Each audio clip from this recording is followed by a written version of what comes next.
So, yeah. So, congratulations on the new name. Really exciting. The new old name. The new old name. Can you tell us a little bit about how that came about? It's a great story. I had no idea this was going on, but Takahashi, the founder of Roland, sent a letter to Takada-san, the president of Yamaha, suggesting that they give me the name back, the rights to the name.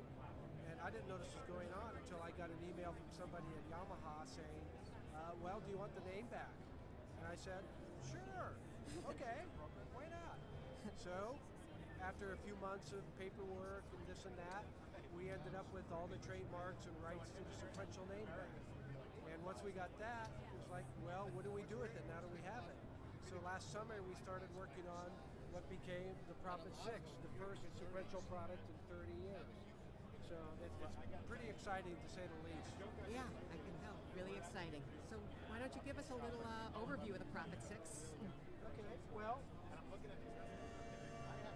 as you can see, it looks like a Prophet 5. We're trying to more or less play homage to the Prophet 5. Same look and feel, same switches, no menus, no menu diving, there's not even any LCD screens. So everything is right here. Very easy, quick to use, but it's got that sound. It's got discrete voltage-controlled oscillators, discrete filters, low pass and high pass. So it's all new design, and it just sounds great. It's incredibly stable, and just the sounds it comes up with, they're just great. It's funny, we've only had a few days of actually making sounds for it, so bringing it here to NAMM. We've seen some musicians jump on it. Like Richard Devine was here yesterday, and within a couple minutes he had this thing sounding like a modular system. Stuff that we weren't even imagining yet. It just sounded so good.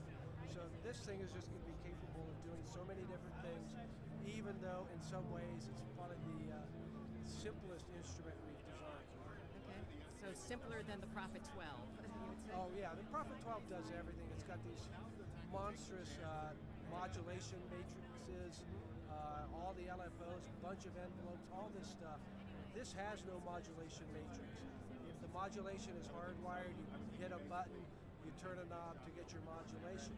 So it's not as good because it's more limited, but it's really good because it's all very instant.